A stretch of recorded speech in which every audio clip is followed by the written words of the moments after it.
l'Iran est le même que la Perse, qui était des Achéménides.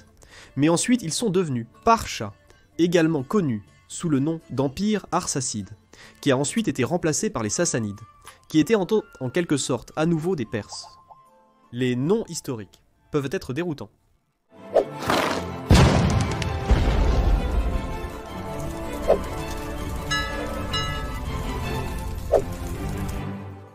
Puisque vous avez aimé la vidéo sur les anciens noms de pays européens, voici la même chose, mais pour l'Asie, comprendre quels noms les anciens pays asiatiques avaient, comment ils les ont obtenus, ce qu'ils signifiaient et pourquoi ils ont fini par changer.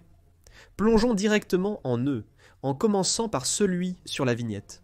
Nous avons le pays que nous connaissons aujourd'hui sous le nom d'Iran, qui était autrefois appelé Perse, et encore plus longtemps, Parthie. La Parthie était une région historique située dans le nord-est de l'Iran, correspondant à peu près à la région moderne du Khorasan. Elle a appartenu à de nombreux empires tout au long de l'histoire. L'empire médian, l'empire d'Alexandre le Grand, l'empire séleucide, jusqu'à ce qu'elle se sépare de ce dernier, et devienne son propre royaume persan, et ensuite empire aussi, également connu sous le nom d'empire arsacide d'après l'un de ses dirigeants, et dynastie régnante. Et celui-ci s'étendait sur la zone que nous appelons aujourd'hui l'Iran, de 247 avant JC, à 224 après JC. Le nom Parthie est dérivé de l'ancien mot persan Partava, qui était dans la langue parthe autodésignateur, signifiant des Parthes et du peuple iranien. L'empire parthe est tombé en 224 après JC lorsqu'il a été remplacé par l'empire sassanide, entraînant le déclin de l'utilisation du nom Parthie. Et ainsi, la Perse a commencé à être utilisée un peu plus en comparaison. C'est un terme qui provient de l'ancienne région de Persis, également connue sous le nom de Parsa, située dans le sud-ouest de l'Iran. Le nom perse est en fait potentiellement plus ancien que Parthie. Il n'a juste pas été utilisé pour la région pendant un certain temps, et il provient du terme grec persiche, qui à son tour est dérivé de l'ancien persan Parsa. La région était la patrie des Perses, un peuple iranien, qui a en fait établi l'encore plus ancien empire achéménide, également nommé d'après un dirigeant du 6e siècle avant J. Le nom perse a ensuite commencé à être utilisé par les pays occidentaux, pour désigner le plateau iranien et ses nombreux empires au fil des siècles. L'Iran est le nom moderne du pays autrefois connu sous le nom de Perse, le changement ayant eu lieu à leur propre demande en 1935. Mais il avait été utilisé pendant des siècles par leur peuple. Il est dérivé du mot Arianum, signifiant terre des Ariens, en persan moyen. Maintenant, regardons un autre exemple et comprenons comment cette partie de l'Asie est passée d'être connue sous le nom de Phénicie au Liban. La Phénicie était une ancienne civilisation située le long de la côte orientale de la mer Méditerranée, principalement dans la région du Liban moderne, bien qu'elle s'étendait un peu dans ses voisins modernes aussi, surtout le long de la côte méditerranéenne. Ils ont également colonisé pratiquement toute la Méditerranée, l'Afrique du Nord, la péninsule ibérique, la Grèce, le sud de l'Italie, entre autres, étant des navigateurs et des commerçants renommés, et en fait des vestiges de leurs colonies et de leurs comptoirs commerciaux peuvent encore être trouvés dans tous ces endroits que je viens de mentionner. Le nom Phénicie est dérivé du mot grec phénique, qui signifie terre de pourpre, une référence à la célèbre teinture pourpre produite par les Phéniciens à partir de l'escargot murex, qui, soit dit en passant, je ne savais pas jusqu'à très récemment que c'était la seule façon dont nous pouvions faire la couleur pourpre.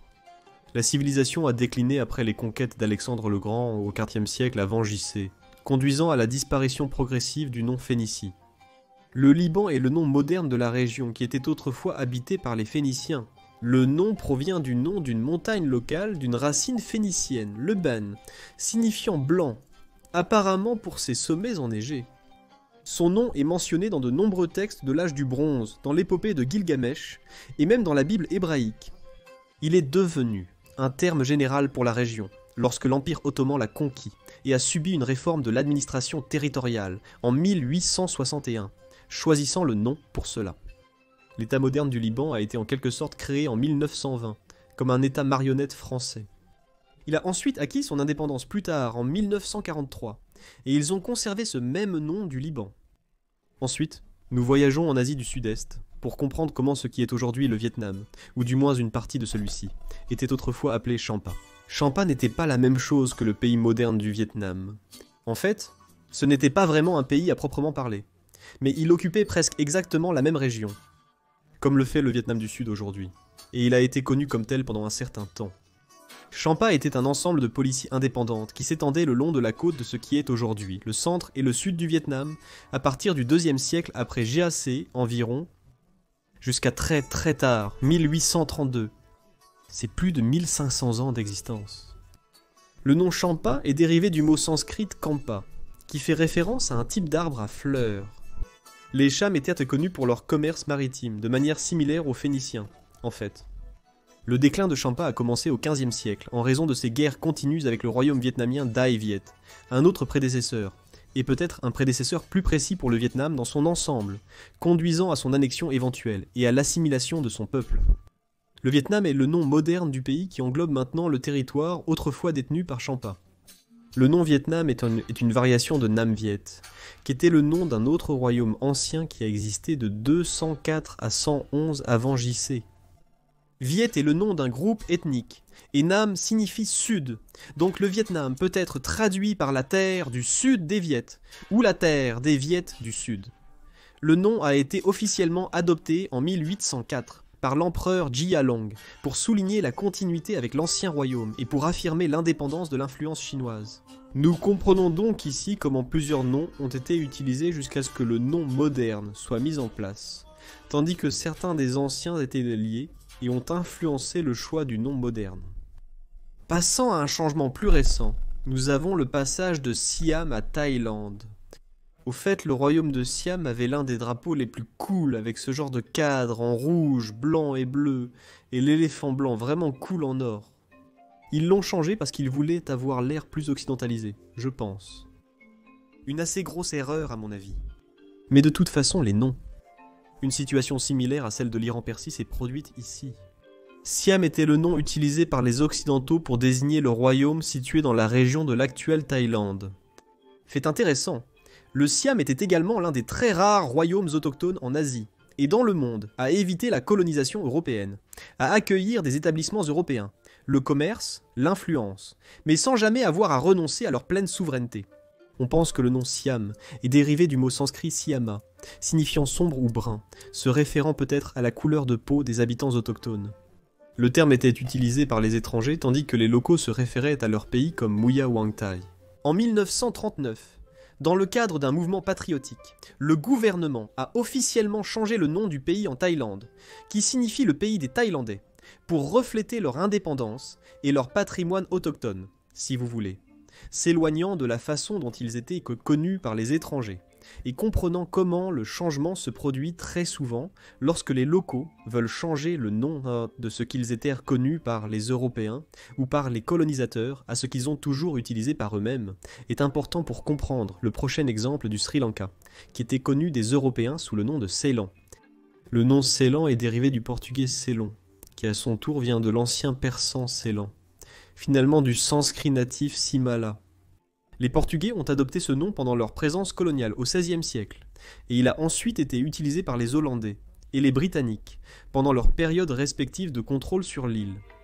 Les Britanniques ont officialisé Ceylon comme le nom officiel pendant leur règne colonial. Après avoir obtenu l'indépendance en 1941, le pays a d'abord conservé le nom. Cependant, en 1972, lorsque la nation est devenue une république, elle a officiellement changé son nom pour Sri Lanka, pour se détacher de son passé colonial. Sri est un titre honorifique en sanskrit, signifiant resplendissant, et Lanka est le nom traditionnel de l'île, donc Sri Lanka se traduirait par île resplendissante. Puis nous arrivons au Myanmar, ou comme vous pouvez encore le connaître, la Birmanie. Le nom Birmanie est dérivé du mot Birman Bamar, qui fait référence au groupe ethnique majoritaire dans le pays. Les Britanniques ont adopté ce terme pendant leur règne colonial, qui a débuté au XIXe siècle, et il est resté le nom officiel du pays lors de leur indépendance, en 1948.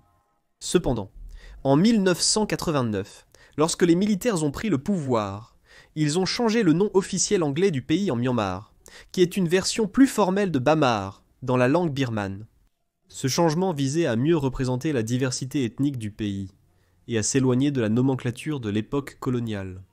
Il semble que Burma faisait plus référence à un groupe ethnique spécifique, et que Myanmar est un moyen de les unir tous. Certains pays et groupes politiques utilisant toujours Burma, souvent comme déclaration politique et aversion pour le régime moderne. En revenant à l'influence portugaise dans l'ancien nom du Sri Lanka qui était Ceylan, nous avons un autre exemple avec le nom de Taïwan qui était autrefois Formose. Formose était le nom donné à l'île de Taïwan par les marins portugais qui sont arrivés au XVIe siècle. En apercevant l'île, ils l'ont nommée Ilha Formosa, signifiant île magnifique, et le nom a été utilisé par les Occidentaux pendant les périodes de contact et d'influence européenne. Cependant, les peuples indigènes se référaient déjà à l'île sous le nom de Taïwan, qui a évolué en Taïwan, nous montrant une fois de plus une similitude avec le cas de l'Iran, et nous montrant à quel point les changements de nom récents reviennent simplement à un nom précolonial. Après que la dynastie Qing a annexé l'île à la fin du XVIIe siècle, Taïwan est devenu le nom officiel, le nom Formosa est tombé en désuétude après la Seconde Guerre mondiale, lorsque le Japon a cédé le contrôle de l'île, et Taïwan est simplement devenu le nom reconnu internationalement. Mais quand vous regardez certaines vieilles cartes, il est toujours là. En revenant à l'ouest, nous avons un cas intéressant avec le Yémen. Avant de s'unifier à la fin du XXe siècle, le Yémen était une série de royaumes locaux et de protectorats coloniaux. L'un d'eux était le protectorat d'Aden, qui était l'un des anciens noms là-bas. Aden est une ville portuaire dans le Yémen actuel. Elle est d'origine ancienne, peut-être dérivée du mot acadien Edinu, signifiant plaine ou paradis. Les Britanniques ont établi la colonie d'Aden en 1937, qui comprenait la ville et ses environs immédiats, et ils ont donc choisi ce nom pour le protectorat dans son ensemble. En 1967, après une longue lutte anticoloniale, les Britanniques se sont retirés, et la région est devenue connue sous le nom de République populaire du Yémen du Sud, puis s'est unie au nord, et est simplement devenue le Yémen. Le mot Yémen lui-même vient du terme arabe Yun, signifiant béni ou chanceux, quelque chose que la région n'a vraiment pas été ces dernières années. Et un autre ancien nom à proximité que vous avez probablement appris au collège ou au lycée est la Mésopotamie. Bien que l'entité ancienne de la Mésopotamie ait existé à travers de nombreuses régions du Moyen-Orient, étant un berceau de la civilisation, elle coïncide principalement avec les frontières modernes de l'Irak d'aujourd'hui. La Mésopotamie est une région historique située entre le Tigre et l'Euphrate, correspondant à l'Irak moderne, ainsi qu'à des parties de la Syrie, de la Turquie et quelques autres autour d'eux. Le nom provient de ce même terme en grec ancien, Mésopotamie, qui signifie entre les rivières. Le terme a été utilisé par les Grecs et les Romains, mais est tombé en désuétude avec l'essor des empires islamiques au 7e siècle, d'autres termes plus locaux étant utilisés ensemble pour désigner ces régions au sein des vastes empires auxquels elles appartenaient, l'un après l'autre.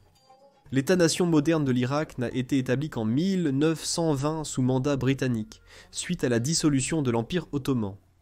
On pense que le nom Irak est dérivé de l'ancienne ville sumérienne d'Uruk, Erech dans la Bible, reflétant les racines historiques profondes de la région. Le terme n'était pas très utilisé avant le XXe siècle, mais son origine est assez historique, comme on peut le constater. Et à proximité, il y a eu un autre changement, un petit mais toujours significatif, celui de la Transjordanie, qui est devenue simplement la Jordanie. La Transjordanie désignait le territoire à l'est du Jourdain, administré par les Britanniques après la Première Guerre mondiale.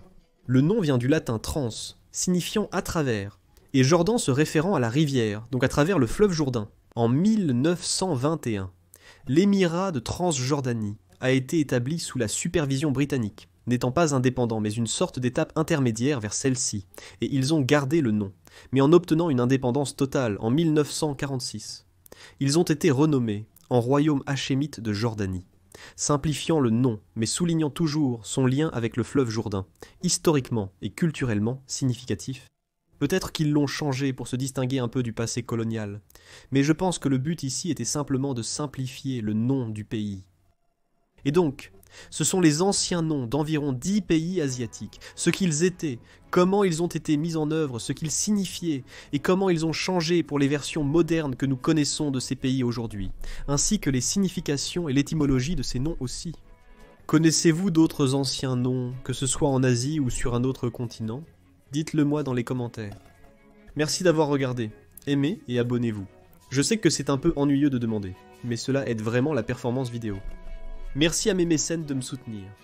En rejoignant notre communauté sur Patreon, vous obtenez des avantages et soutenez la chaîne, ce que j'apprécie vraiment. Si vous ne pouvez pas, c'est normal. Regarder cette vidéo est déjà super. Je vous verrai la prochaine fois pour plus de connaissances générales.